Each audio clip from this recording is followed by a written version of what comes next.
안녕하세요. 오늘은 사고의 본질이라는 책을 한번 살펴보도록 하겠습니다.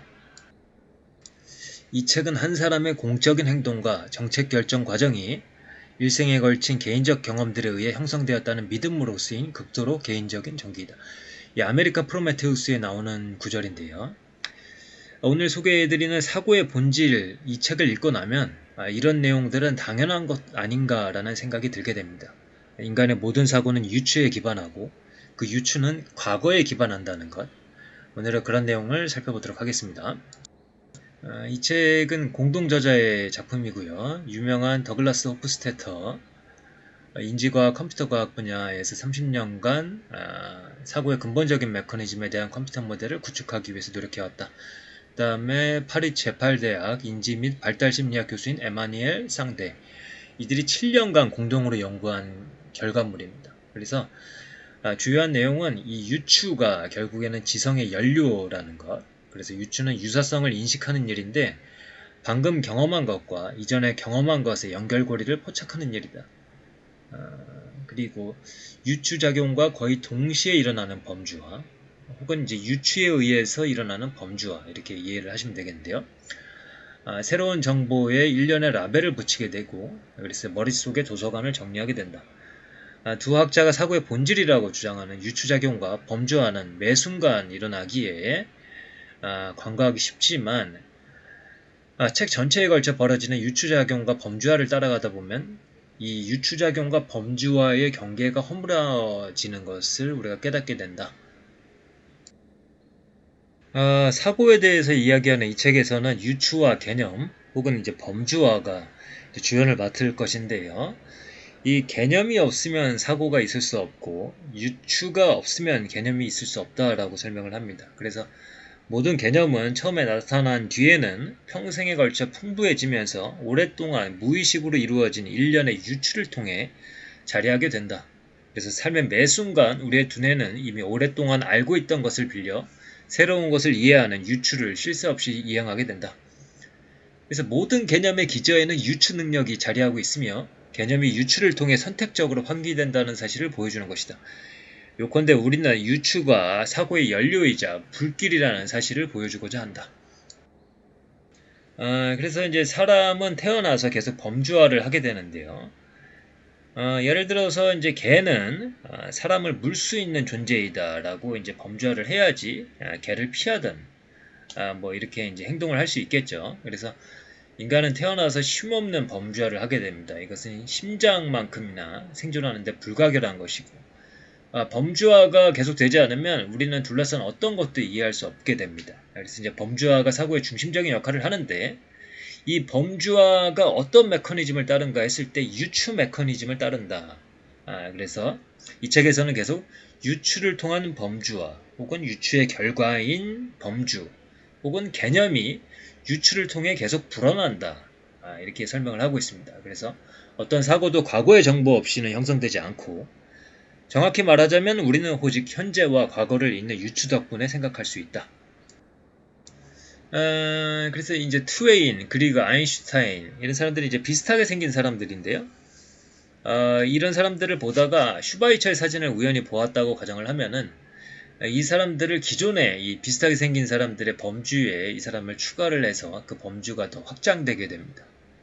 그래서 이러한 범주가 더 많은 요소를 받아들여서 계속 커지다가 무명의 모호한 대상에 더 가까워지면은 초기 요소가 무엇이었는지 잊기 시작해서 그 시점에 유추작용이라는 말보다는 범주화라는 용어를 더 쓰고 싶어질 것이다. 그래서 어쨌든 유추작용의 결과물인 범주화고 그것이 어느 단계에 이르면은 유추보다는 범주라는 이름으로 사용하기 편해진다. 뭐 이렇게 이야기를 하고 있습니다.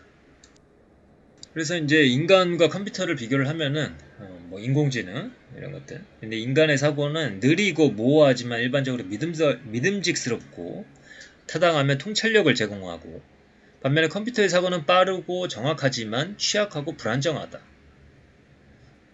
범주를 완전히 배제한 방식으로 세상을 지각하는 것이 어떨지 상상해보면 유기체의 생존을 돕는 일에서 유추를 통한 범주와의 근원적인 중요성이 명백해진다. 모든 새로운 개념을 처음부터 아주 어렵게 습득해야 하는 신생아가 세상을 지각하는 양상과 비슷할 것이다. 반면 오래되고 익숙한 것을 기준으로 새로운 것을 보는 일은 미미한 인지적 비용만으로 이미 획득한 지식으로부터 혜택을 얻도록 해준다. 그래서 뭐 인간은 지금까지 올라간 계단을 이용할 수 있고 로봇은 처음부터 계단을 다시 만들면서 높은 지붕까지 올라가는 경주와 비슷하다. 그래서 이 부분이 이제 앞에 컴퓨터와의 비교에 대한 설명이 될 수 있을 듯 합니다. 각각의 새로운 개념은 이전에 존재한 개념에 의존한다. 유아기까지 거슬러 올라가고, 그래서 이 시간의 흐름에 따라 이루어지는 개념의 구축은 절대 엄밀하고 엄격한 위계를 형성하지 않는다. 이 의존관계는 그러니까 이제 현재 우리가 어떤 상황을 파악을 했는데 그것을 이제 과거의 경험, 기억들, 과거에 축적한 지식들의 기반에서 파악을 한다고 했을 때 이 의존관계는 모호하고 정확하기보다는 흐릿하다. 세상에 있는 물리적 대상을 설명하는 범주를 정확하고 엄격한 이론적 대상으로 만든다는 오랜 희망은 헛된 행동일 뿐이다. 이 범주는 구름만큼이나 일시적이고 모호하고 흐릿하고 불분명하다.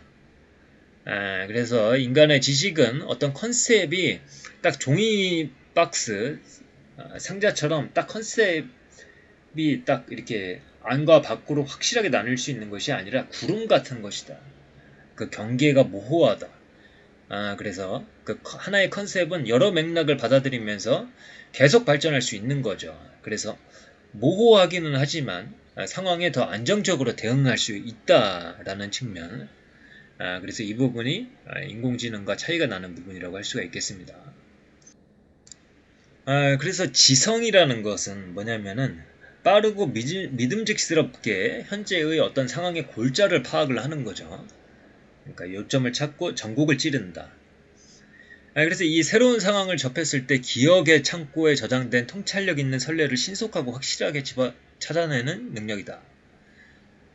그래서 새로운 상황의 골자를 가려내는 것, 그리고 그것을 경험에서, 과거에서 밀접한 유사물을 찾아내는 능력이다. 그래서 이것은 결국에는 유용한 유추를 해내는 능력이다. 그래서 유추가 이루어지는 이유는 우리가 직면하는 새로운 상황의 핵심을 집어내는 데 도움을 주기 때문이다. 그래서 이제 속담의 사례를 보면은 3살박이 루시가 거실 바닥에서 나무 블록으로 담을 만들었는데 그때 부모의 친구인 짐이 지나다가 실수를 부딪혀서 블록을 떨어뜨렸습니다. 그걸 보고 루시가 울음을 터뜨렸다. 몇 분 후 다시 거실을 지나던 짐은 이제 돌아가면서 이렇게 이야기를 했습니다. 한번 물리면 두 번째는 몸을 사리는 법이지. 이게 이제 미국 이제 서양의 속담이죠. Once bitten, twice shy. 그래서 새로운 접한 상황에 속담을 적용하는 것은 논리적 분석에 따르는 것이 아니라 이 속담이라는 렌즈를 통해서 보는 대상을 걸러내는 데서 나오는 일종의 통찰을 초래한다. 요컨대 속담은 유추를 통해 서로 연계된 과거, 현재, 미래, 가상의 아주 다른 폭넓은 상황에 적용할 수 있는 편리하고 간결한 라벨입니다. 그래서 이 속담 또한 이제 지성의 도구라고 볼 수가 있겠죠. 그래서 지성의 핵심이 현재의 골자를 파악하는 건데 이 현재의 골자를 파악하기 위해서 과거의 경험을 계속 들춘다. 그 과정에서 계속 작동하는 것이 유추의 메커니즘입니다. 이렇게 설명을 하고 있고요. 이 유추의 메커니즘의 저변에 깔린 어떤 무의식적 동인이라고 할 수 있는 게 인간의 감정입니다. 거의 보편적으로 감정이 개입한다. 감정은 개념적 골격 안에서 오랜 기억들이 유추를 통해 상기되도록 하는 중요한 역할을 수행한다. 깊은 수준에서 일어나는 상기는 종종 그것이 연결하는 두 일화의 감정적 측면에 의존하는 것을 보여준다. 이는 사건의 가장 중심적인 측면이 그로 인해 생기는 강렬한 감정인 경우가 많기 때문이다. 그래서 우리는 생리적으로 지각할 뿐만 아니라 지성적으로도 지각한다. 지각과 이해 사이에는 끊을 수 없는 연결고리가 존재한다. 이 감각이 달라지면 개념도 달라지고 그래서 이해는 감각에 의존하고 반대로 또 개념은 환경으로부터 의식에 도달하는 모든 자극을 걸러내므로 지각은 개념의 목록에 의존한다. 우리가 지닌 모든 개념은 육체에 직접적으로 의존한다. 육체 및 환경의 상호작용이 사고의 핵심을 구성한다. 그러니까 육체가 없는 허공에 떠있는 인공적인 그런 지능이 아니죠. 육체의 의존하는 그리고 육체와 환경이 상호작용하는 그것이 인간 사고의 핵심인 거죠. 그래서 육체에 기반한다. 체화된 인지 뭐 이런 거죠. 그래서 사고는 두 가지 방식으로 기틀을 잡는다. 첫째, 유추를 통해 과거에 기반을 두고 두 번째는 이 육체를 통해 구체적 세상에 기반을 둔다. 이 범주는 필터로 작용을 하고요. 그래서 이 자극, 여러 가지 정보의 홍수 속에서 대처하게 만드는 이 정신의 핵심이죠. 범주는 세상을 지각하는 기관이기 때문에 범주 체계의 영향을 미치는 것은 무엇이든 지각기관에도 영향을 미친다. 그래서 새로운 사실을 배우거나 새로운 경험을 하는 것은 환경에 대한 지각을 근본적으로 변화시킨다. 그 다음에 우리가 이제 어떤 문자 IIJJKK를 봤을 때 일단 이렇게 설명해 주죠. ABC가 ABD로 바뀌었습니다. 이걸 보고 나서 IIJJKK를 봤을 때 IIJJKL로 그거를 바꾸지는 않습니다. 이거보다는 IIJJLL로 바뀌는 사건이 이 ABC, ABD와 유사하다고 우리가 파악하게 됩니다. 그러니까 이제 세 번째 열이죠. 그거 II 첫 번째, JJ 두 번째, LL 세 번째. 그래서 ABC가 ABD로 바뀐 것처럼 IIJJKK는 IIJJLL로 바뀌게 된다. 이게 더 맞다라고 우리가 파악을 하게 된다는 거죠. 본능적으로. 그래서 이것은 인간이 가지고 있는 미학적인 판단이라.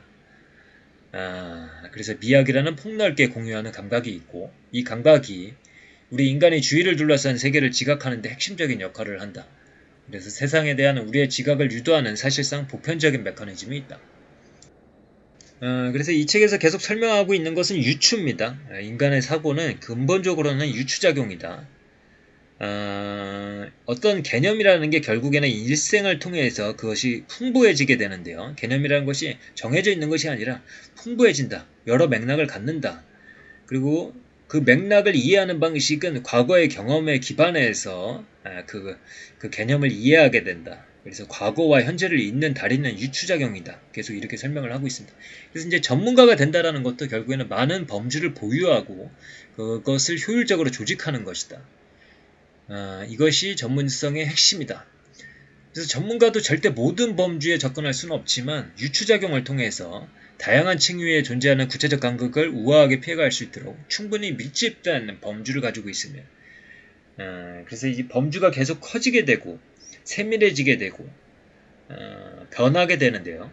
그 풍부해지는 과정 속에서 그 범주를 풍부해지게 만드는 것은 또 과거의 기억이고 그래서 밀집된 범주를 갖고 있게 됐을 때 새로운 상황에 맞닥뜨렸을 때 역시 또 유추작용을 통해서 이제 파악할 수 있게 되는 거죠. 그래서 구체적인 분야에서 빠진 지식을 채우는데 도움을 줄 수가 있는 그런 밀집된 범주를 갖고 있게 된다. 그리고 그 밀집된 범주 자체도 유추작용을 통해서 축적이 된 거죠. 그래서 전문가는 잠재적 관점이 대단히 많아서 익숙하지 않은 상황에서도 종종 아주 적절한 관점을 찾아낸다. 그래서 창조적 행위라는 것도 결국에는 이 완전히 다른 두 개를 연결하는 능력에서 나온다. 유추죠. 그리고 이 유추를 하기 위해서는 이 완전히 다른 두 개에 대한 집착이 필요합니다. 집착의 영향으로 일반적이지 않은 유추를 하게 됩니다. 이 집착에 사로잡힌 사람은 밤낮을 가리지 않고 모든 길 모퉁이 등등에서 유추물이 튀어나오는 것을 보게 됩니다. 유령처럼 말이죠. 그리고 이 멈출 수 없는 동력에서 특출한 것이 나오기도 한다. 그래서 유추를 통해서 완전히 다른 두 개를 연결하게 되는데 예를 들어서 유클리드 기하학과 플라이 낚시를 동시에 광적으로 좋아하면 이 영역에서 유추의 토대가 되는 현상을 많이 찾을 수가 있다. 그래서 탐색이 양면에서 강도 높게 이루어진다. 그래서 천재라고 하는 사람들은 이제 이 두 개를 연결하는 능력이 탁월한 거죠. 근데 이 얕은 수준에서 두 개를 연결하는 게 아니죠. 그 두 영역에서 충분히 축적된 어떤 범주의 밀집된 범주들이 존재를 하는 거고 이 두 개를 심도 있게 연결을 했을 때 그렇게 이루어지는 유추작용 속에서 아주 의미 있는 새로운 것이 나올 수가 있는 거죠. 그래서 한 남자가 어느 날 저녁 우연히 집으로 가는 통근기차에서 같이 탄 딸에게 무심코 이렇게 말합니다. 어제는 어떤 10대 소녀가 바로 저기 앉았는데 전화로 어찌나 수다를 떠는지 한순간도 눈을 붙일 수가 없었어.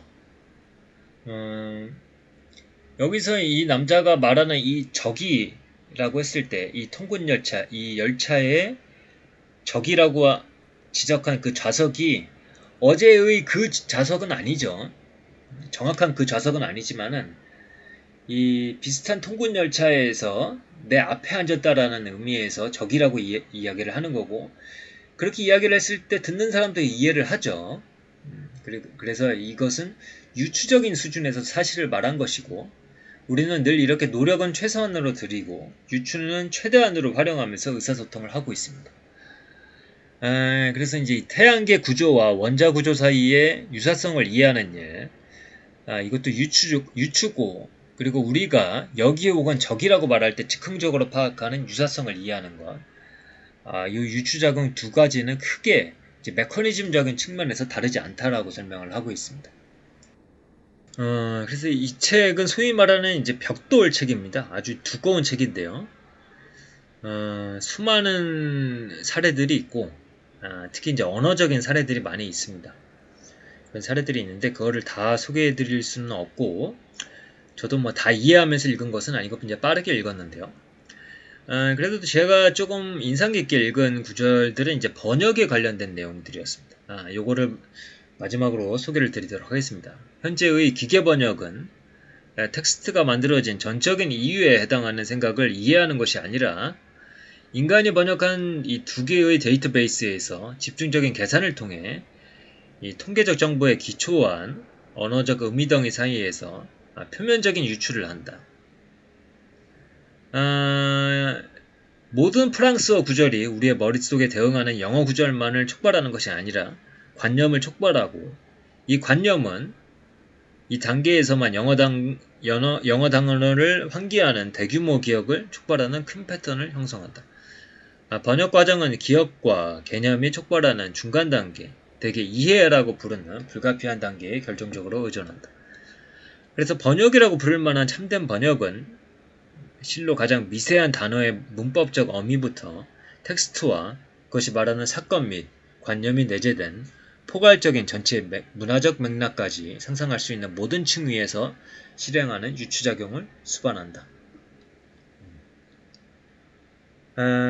그래서 어쨌든 이 프랑스어를 미국의 영어로 이제 번역을 한다라고 했을 때, 이제 프랑스어로 어떤 문장이 관념을 일으키고, 이제 그리고 미국에서 그런 관념이 이제 적용될 수 있는 문화적 맥락은 다를 수가 있는 겁니다. 동일한 관념을 표현할 때 프랑스어로 표현하는 그런 맥락과 미국적으로 표현하는 맥락이 다를 수가 있는 거죠. 그래서 이제 기계적으로 표면적으로 유추를 하는 것과는 다르죠. 심층적인 유추작용을 해야 되는 겁니다. 그 사례를 보시겠습니다. 프랑스판에서는 파리 지하철을 탄 승객이 바라보는 그림이 그려지며 이 그림은 모든 프랑스 독자에게 익숙하다. 그래서 이제 파리 지하철을 탄 승객, 요거를 이제 영어로 번역을 한다고 했을 때 단순하게 뉴욕 지하철을 탄다, 이런 식으로 번역을 하는 것은 맞지가 않다라는 거죠. 이제 표면적인 유추일 뿐입니다. 그래서 예를 들어서 뭐 파리 지하철을 뭐 영어로 그대로 파리 지하철로 번역을 하거나, 혹은 약간 유두리를 발휘해서 뉴욕의 지하철로 번역하는 것, 요게 다 맞지가 않다라는 겁니다. 왜냐면은 파리에서의 지하철을 타는 경험과 뉴욕에서의 지하철을 타는 경험, 요게 다르다는 겁니다. 이 파리에서 전개되는 풍경은 프랑스 독자에게 일반적으로 느껴지지만 미국 독자에게 뉴욕의 풍경은 낯선 느낌을 풍긴다라는 거죠. 그래서 이 프랑스판에서 이 파리 지하철을 설명하는 것은 파리 중심적인 느낌을 주지 않지만, 이 영어판에서 뉴욕의 지하철로 설명을 하게 되면은 뉴욕 중심적인 느낌을 준다라는 겁니다. 그래서 이 책의 저자들은 이제 파리 지하철로 이제 프랑스판에서 설명을 하다가 영어판에서는 이 공황을 가지고서 이제 바꿔서 설명을 하게 됩니다. 이제 영어권 사람들에게, 그러니까 미국 사람들에게는 공황이 좀 더 편한 사례일 수가 있다라는 거죠. 그래서 이런 식으로 심층적인 측면에서 유추작용을 해서 번역을 한다. 이게 제대로 된 번역이라는 겁니다. 그래서 이것을 통해서 우리가 제대로 된 번역에서는 아직까지는 인간이 필요할 수도 있겠구나, 인간의 영역이 있을 수도 있겠구나 라고 이해할 수 있게 되는 그런 구절들이었습니다.